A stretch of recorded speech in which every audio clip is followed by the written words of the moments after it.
We take you live to the Dansoman Divisional Police Command, where details of the threats unfold. Also this afternoon, President Mahama dismisses removal petitions as Chief Justice finds no case against EC boss Mensah and her two deputies and Special Prosecutor Kissi Agyabeng.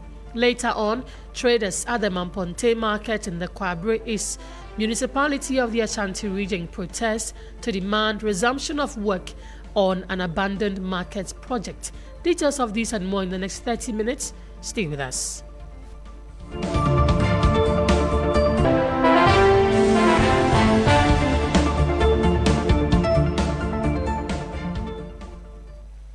Many thanks for joining us. Let's begin the bulletin now. And some residents of Mamprobi have clashed with the police at the Mamprobi Polyclinic after a woman who allegedly stole a baby at the facility was arrested this morning. The middle-aged woman was captured in a widely circulated CCTV footage exiting the facility with the baby fully wrapped in a shawl. According to reports, the woman, who posed as a nurse, fled with the baby under the guise of going to administer an injection. The incident is said to have occurred on the 16th of February, 2 days after the baby was delivered through a cesarean section. Though relieved, the mother of the baby appeared visibly shaking after she was reunited with her baby. The suspect is currently in custody at the Dansoman police station. The Gender Minister, Agnes Namumulate, MP for Ablekuma South, Alfredo Kovandapoy, together with the Regional Police Command, are meeting staff of the facility on best ways to curtail potential incidents while calming tempers at the Mamprobi Polyclinic. We'll connect shortly with our reporter George Quainin, but before that, let's bring you that altercation between the police and the community.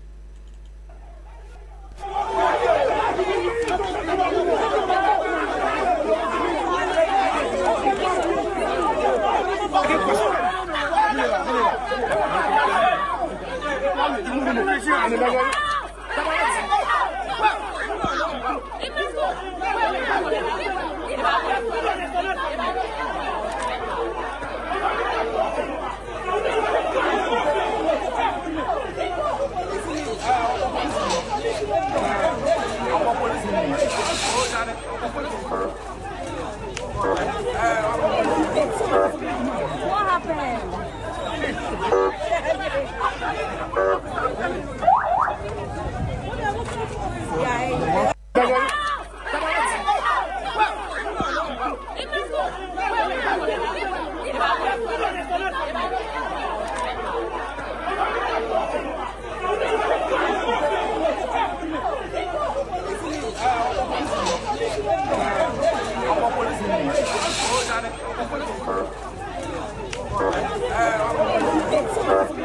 What happened?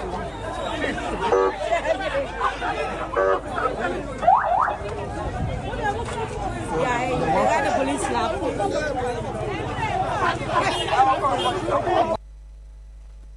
Right, and so the latest is that the woman in the center of that alleged baby theft has been arrested by the Dansoman Police Command, and she is currently in police custody.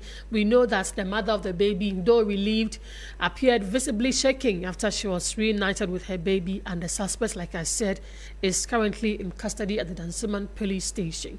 Gender Minister Agnes Namumulate, Member of Parliament for Ablekuma South, Alfredo Kovandapoy, together with the Regional Police Command, are meeting staff of the facility on best ways to curtail potential incidents while calming tempers at the Mamprobi Polyclinic. Let's connect with my colleague George Quainin now and talk to him. George, can you hear me? To ensure that the systems...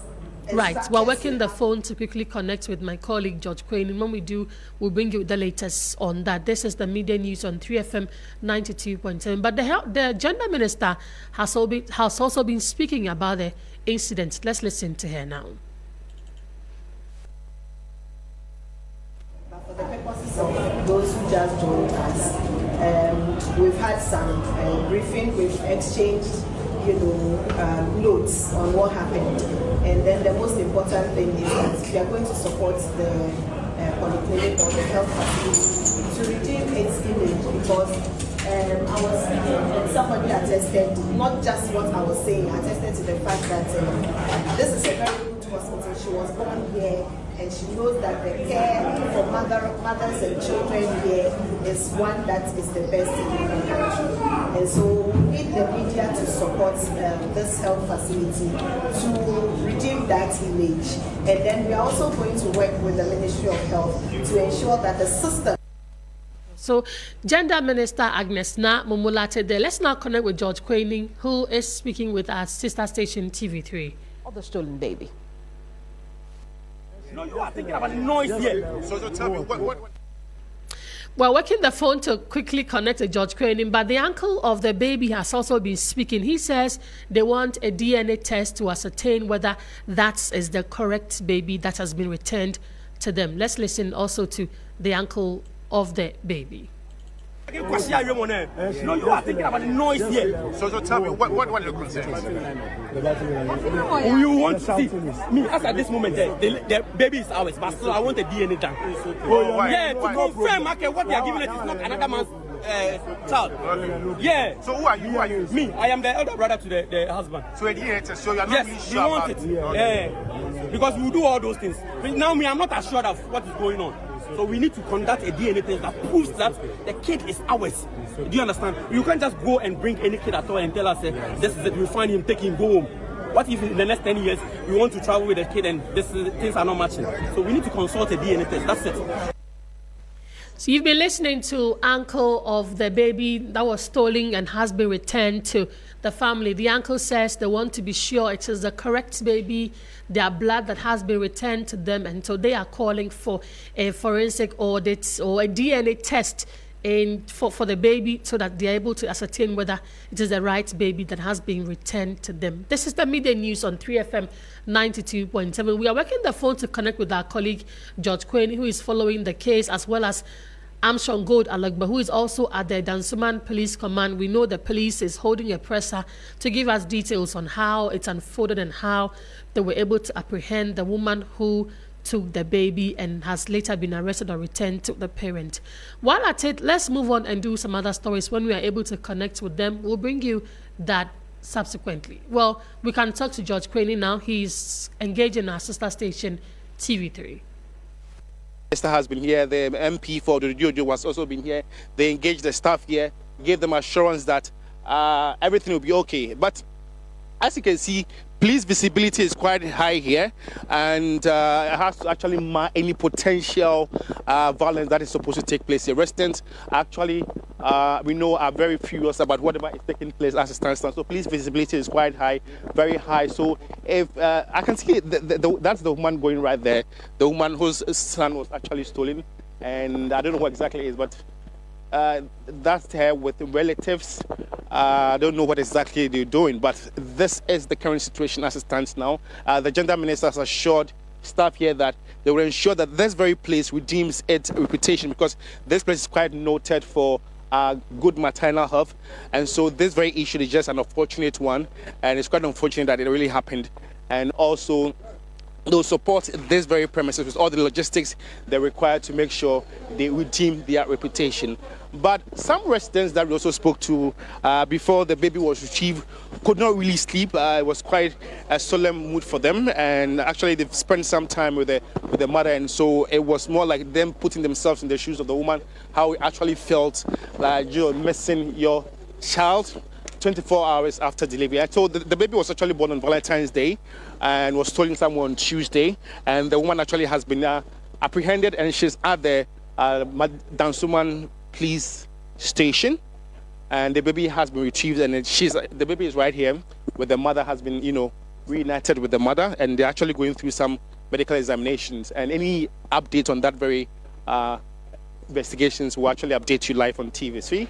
But if you're also watching wherever you are, we are active on Facebook. It's TV3 Ghana.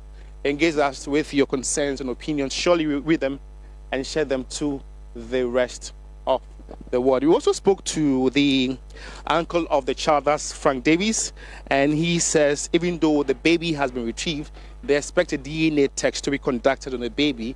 So any circumstances of maybe that there with the latest on the... Well, so you have been listening to George Quayne, my colleague, bringing us updates from the Mamprobi Polyclinic. Let's connect with Joseph Armstrong Gold Alagbe. Armstrong, we know you are at the Dansoman Police Station. Talk to us what you can report.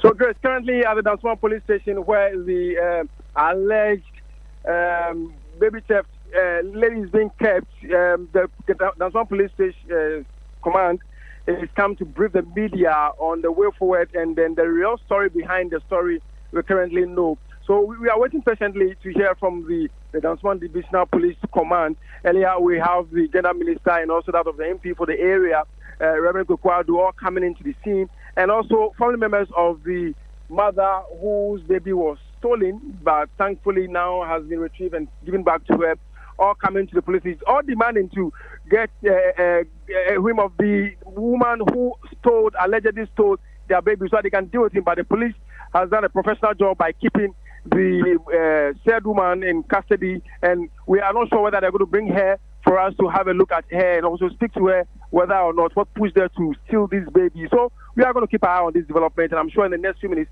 the Divisional Command will be speaking to the media. Armstrong, at the Mamprobi Polyclinic, the place is inundated with residents. Everybody wants to see what's happening. Is it the same thing at the police station? So earlier in the morning at the Dansoman Police Station, where some family members came to the place to demand the release of the said woman. Currently, the place is calm because the police environment is well cutting off, where you will not be granted access if you have no business in there. We've seen people out there. We are not sure whether they are waiting for the said woman to be brought outside so they can all now come in to take a look of this woman. So I'm sure when the press conference starts, we'll be able to know whether these people are here purposely because of this issue or they are here for other matters. Great. All right, Armstrong, thank you for the update. Joseph Armstrong Gold Alagbe. He has pitched camp at the Dansoman Police Station waiting for that police presser that will give us detail into that alleged baby theft and all that you and I need to know. We'll definitely bring it to you when that presser begins. But let's move away from that and do other stories now, because the Chief Justice Bafuboni has determined that petitions seeking the removal of Electoral Commission Chairperson Jean Mensah, her two deputies and Special Prosecutor Kissi Agyabeng do not meet the legal requirement for further action.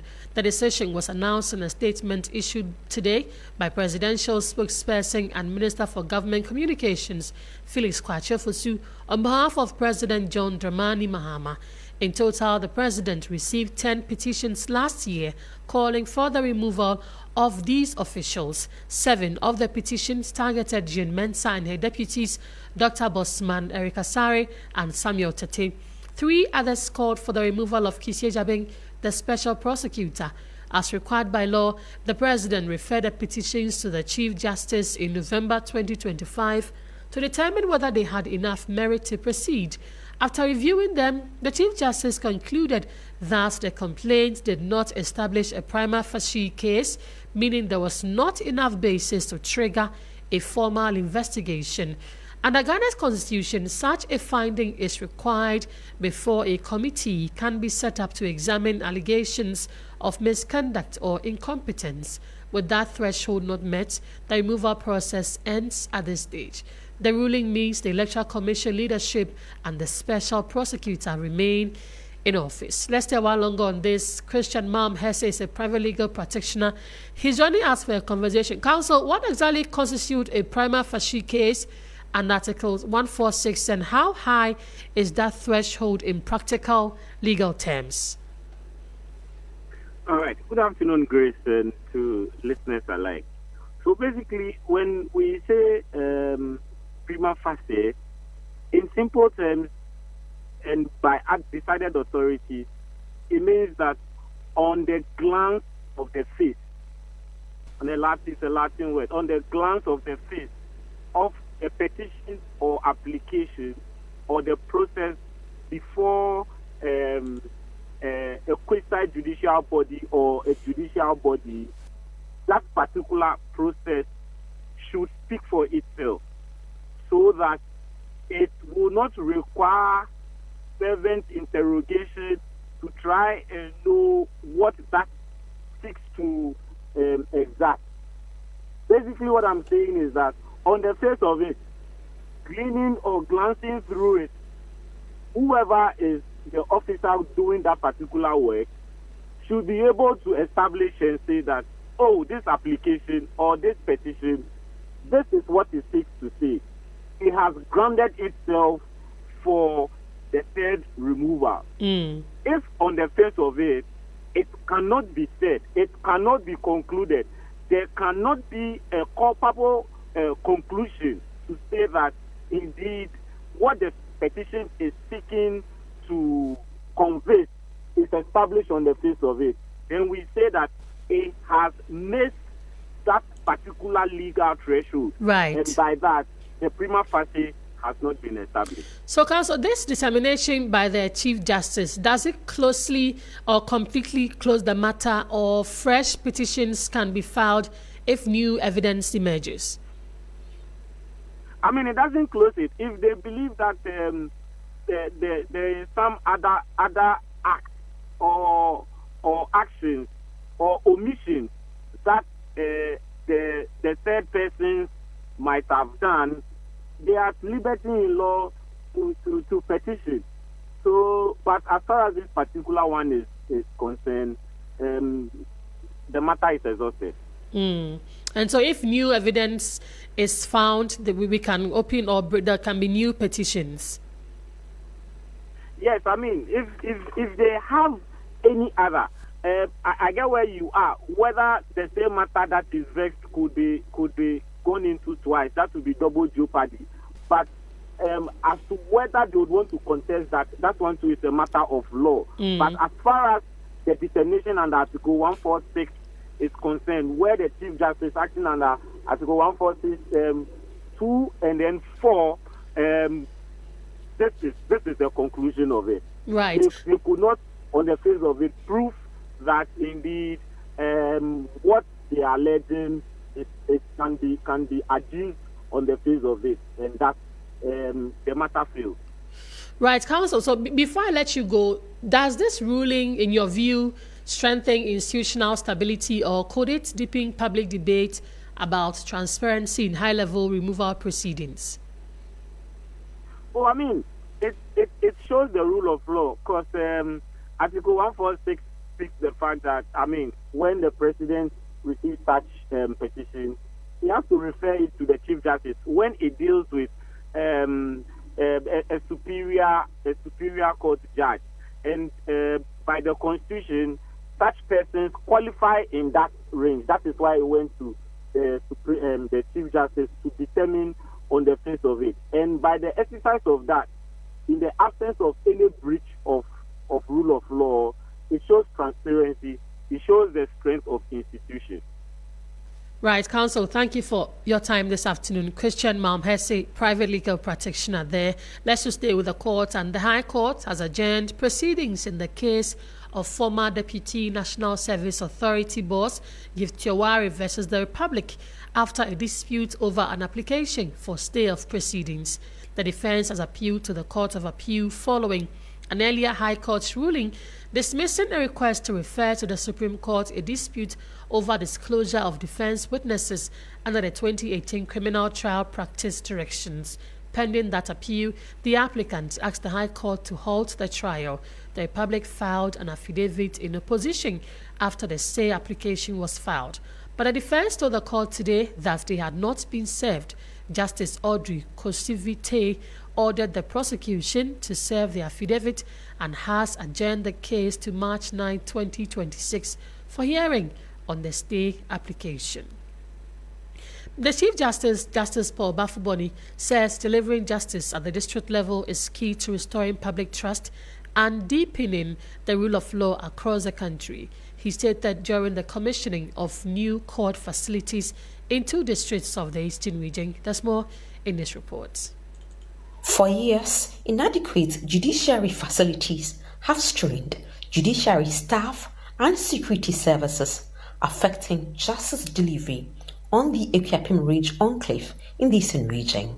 With the inauguration of a new district court at Okre and both a district court and a high court at Ikropong, access to justice is now expected to be more convenient for residents. The Chief Justice Paul Bafoboni noted that District Court formed the foundation of the justice system, providing prompt, fair, and efficient adjudication of cases. District courts are the foundation of our justice system. They are the courts closest to the people. They resolve the disputes that most directly affect daily life, family matters, land disputes, minor criminal cases, contractual disagreements, and community conflicts. He also charged magistrates to administer justice with integrity and fairness. To the magistrate who will serve here, I charge you to administer justice with integrity, patience, and courage. You will be the face of the judiciary in this district. Let your courtroom be a place where fairness prevails and where the dignity of every person is respected. Eastern Region Minister Rita J. Awate pledged government commitment to retooling and strengthening the judiciary service to ensure the effective execution of its constitutional mandates. Government therefore remains committed to the retooling and strengthening of the judicial service as well as other state institutions to ensure the effective execution of their functions as by law established. The court's projects were funded through the District Assembly's Common Fund. Yvonne Niko's report there. Let's go to the Ashanti Region because traders at the Mamponteng Market in the Kwabre East Municipality of the Ashanti Region have staged a protest to demand resumption of work on an abandoned market project. The aggrieved traders say they have been forced to conduct business directly under high-tension electricity cables, exposing them to daily health and safety risk. Ibrahim Abubakar, a man in the Ashanti Region, joins us. Ibrahim, what is the current state of the market? Well, currently I can tell you that the facility has been left at the mercy of the weather because this is a facility that work began somewhere in 2012, but then it halted just few months after the work started. So you can imagine for 14 years the structure has been abandoned and left at the mercy of the weather. And currently you realize that parts of the facility have deteriorated and even fallen apart. And for traders who were displaced to make way for the project to start are currently operating, like you said, under unsafe conditions, including beneath high-tension power lines, which they say put their lives at constant risk. So they are just hoping that government will intervene as soon as possible to be able to complete the work. We do know that somewhere last year, the Vice President, Professor Nana Jane Opoku Agyemang, inspected the site and assured the traders that the project will be completed.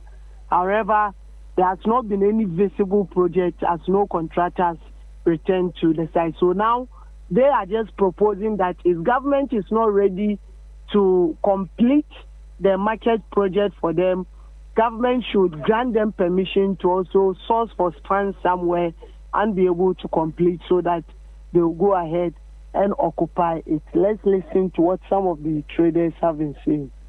Yes, some companies where they had studied the other one. Why? 1 year free sour haimu. So to me, you free sour haimu dia. On the army, I'm like Yaquaco, Yaquaquatim, Yaquatim, Wajomua. Kankana, why ya, why ya temperance? A better be a born my better not your boy a ponko. I can't near fear ban. Why I tell you, I tell you, Johnny. It's the Yamidi Siramuya Pamutia. Some companies where they had studied the other two. Oh, my 1 year free sour haimu. So to me, you free sour haimudia. On the army, I'm like Yaquaco, Yaquaquatim, Yaquatim, Wajomua. Kankana, why ya temperance? A better be a born my better not your boy a ponko. I can't near fear ban. Why I tell you, I tell you, Johnny. It's the Yamidi Siramuya Pamuchos. I say, this Radiana said, Sir. Well, some traders there at the Mamponteng Market in Kwabre. So, Ibrahim, have you received any response from authorities on this plea by the market women? Well, the Kwabre East Municipal Assembly says it's putting in effort to be able to get some funds and be able to complete the project. Mind you, this project was awarded at initial cost of 8.8 million Ghana cedis. By 2017, the cost had risen to 20 million. Currently, the assembly needs 62 million Ghana cedis to be able to complete. But it is saying that even as part of the 24-hour market project, it has written to the local government ministry to allow it to use its funds of the 24-hour market share to be able to redesign and complete the project for the traders to be able to use. Ibrahim, thank you for those updates. My colleague Ibrahim Abubakar bringing us updates on that protest by some market women in the Mamponteng Market in the Ashanti Region demanding resumption of work on an abandoned market project. This is the Midday News on 3FM 92.7. Let's go to the quarters of the NDC because the NDC in the Efutu constituency has called for an immediate transfer of the district director of the EC, and they have given the chairperson of the Electoral Commission a 14-day ultimatum to act. The Efutu NDC claims they cannot trust the EC officials there in any future election over what they describe as continuous supervision of electoral misconduct. Here is Secretary of the Efutu NDC, Abraham Henry Arthur. We demand the following expeditiously from the Mrs. Jen Mensah-led Electoral Commission. 1. Immediate transfer of the electoral district officer of the Electoral Commission and her assignees. 2. A full investigations into the conduct of the MPP primary organized in the Efutu and the publication of the findings. 3. Temporary suspension of all electoral activities under the supervision of the Electoral Commission until confidence is restored in the discharge of their duties. Mrs.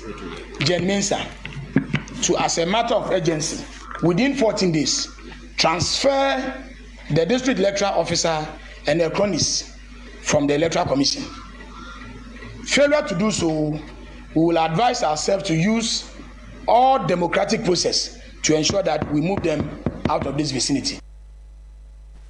That was Secretary of the Efutu NDC, Abraham Henry Arthur. Talking about the NDC, its National Secretariat has written a letter to Mr. Umar Sanda. He is contesting as an independent candidate in the Ayawaso East constituency by-election. The party says the NDC has taken note of your decision to contest as an independent candidate in the upcoming Ayawaso East constituency by-election scheduled for 3rd March this year. This action is in direct contravention of the party's constitution and the collective decision of the party to field a duly and democratically elected candidate. By virtue of your decision to break ranks with the party and contest against a candidate, you have, in accordance with the provisions of the party's constitution, automatically forfeited your membership of the party with immediate effect. You're hereby formally notified that you are prohibited from using the party's name, logo, colors, insignia, symbols, or any other intellectual property or paraphernalia associated with the party in the course of your campaign or any related political activity. Please be guided accordingly. Signed by Fifi Fiavikwete, General Secretary of the NDC. And so that is it coming from the NDC. Let's go to Parliament now. The anti-LGBT bill has been laid before Parliament for consideration and passage to criminalize same-sex marriages and related matters in the country. The legislation seeking to lift current restrictions in the Constitution on dual citizenship has also been laid for consideration. Christian Yali has more in this report. This bill has been wrapped in controversies ever since it was introduced from the 8th Parliament and then in the last sitting of the 9th Parliament when it was once advertised and taken off the order paper. Last week, the Speaker of Parliament gave a ruling and a communication on it in which he indicated that after careful consideration, the Human, Sexual Rights and Family Values Bill, which is also known as the Anti-LGBTQ Bill, satisfies all constitutional needs and does does not impose any charges on the consolidated fund, and so it must be laid again before the House. Today, that bill has been laid and referred to the Constitutional and Legal Affairs Committee with support from leadership of the Human Rights Committee. It is the expectation of the sponsors, which is bipartisan. It is a bipartisan private members bill which must be on record. And the expectation is that within this meeting, this Honorable House and all relevant committees will attach alacrity to this bill to pass it with urgency, as a matter of urgency. The Majority Leader Mahama indicated that the bill must be tackled bipartisanly to ensure it is passed as soon as possible. If we want to go partisan on this bill, it will be a problem. So it is important from the beginning that the bipartisanship is reflected at every stage. You had some members of parliament there on the floor talking about the relaying of the anti-LGBTQ bill, and that will be aired for the Midday News on 3FM 92.7. My name is Grace Hammoah Agyemang. Log on to 3news.com and get some more stories. We have business coming up shortly. Don't go away.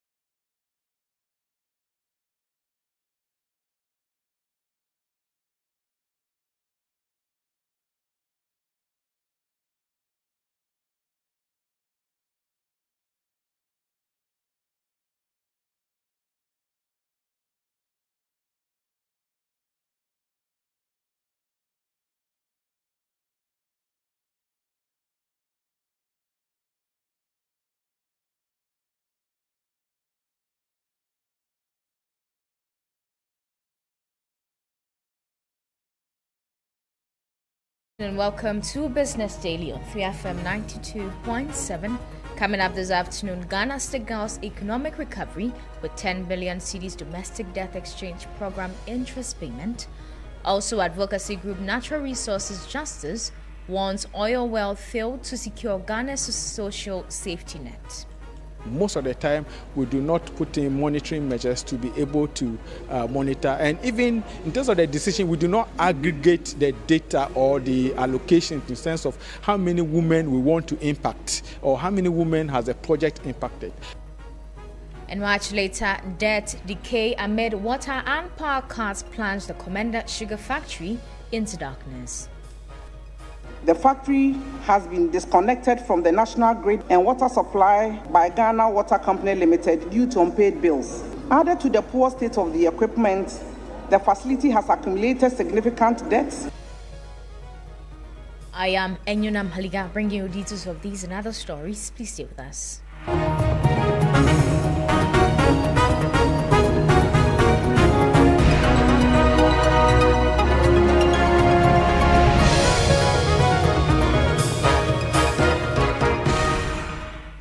Thank you for staying with us. Now to our first story.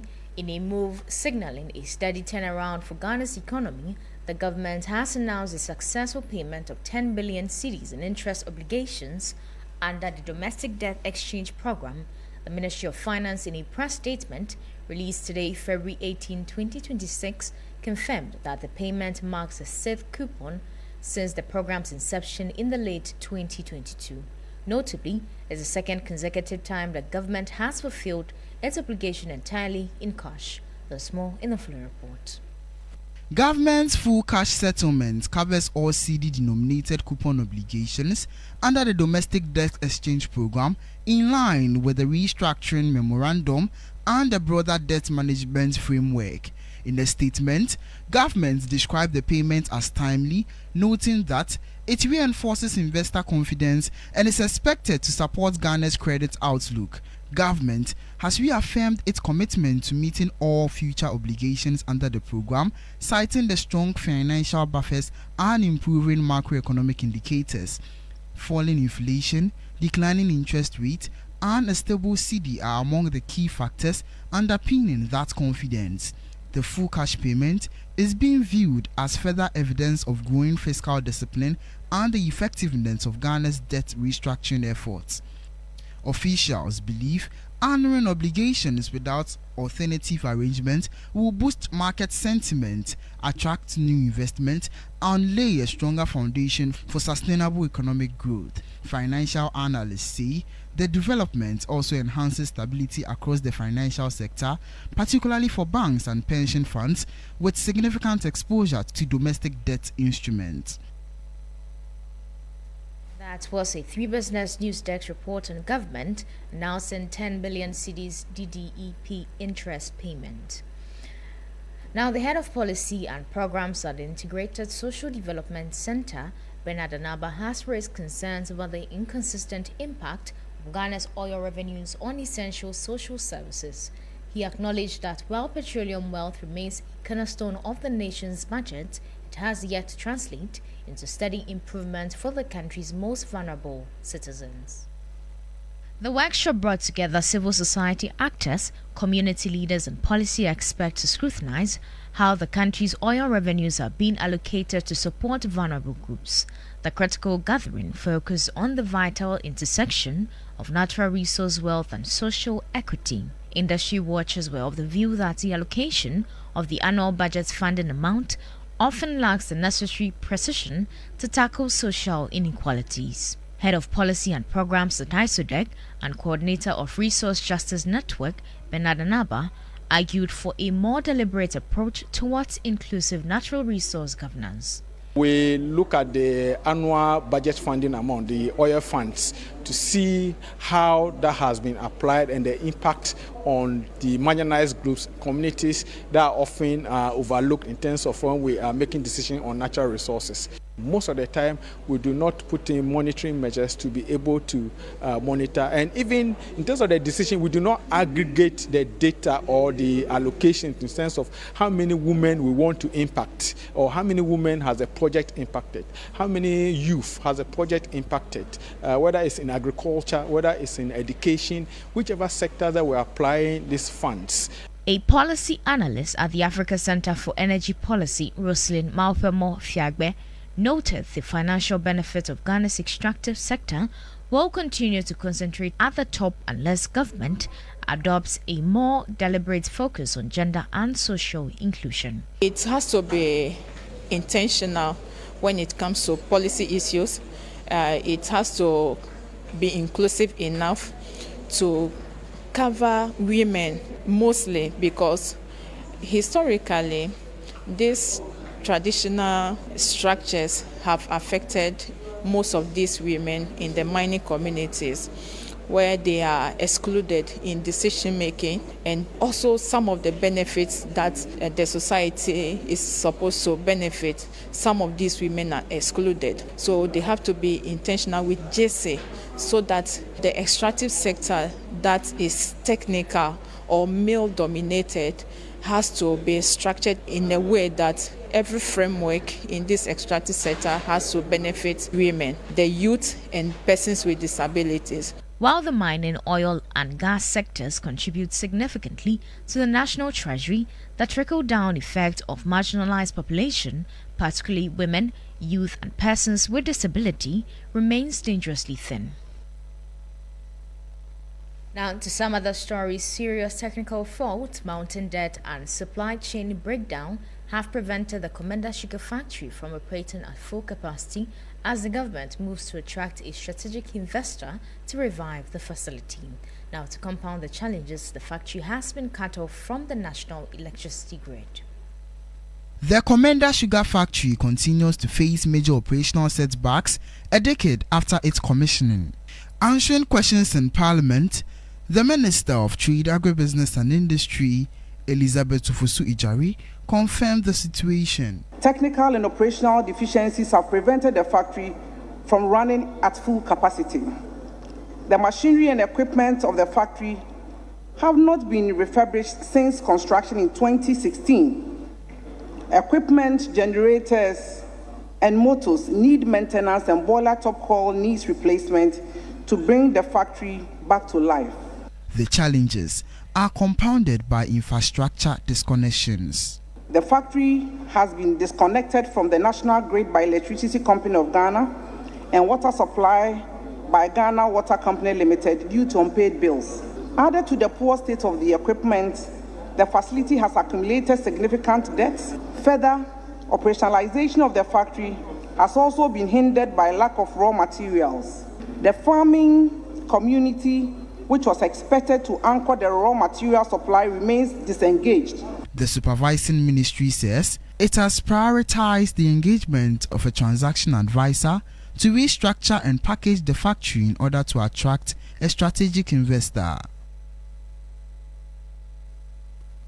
That was a report on debt decay amid water and power cuts plunging the Commander Sugar Factory into darkness. That brings us to the end of Business Daily on 3FM 92.7.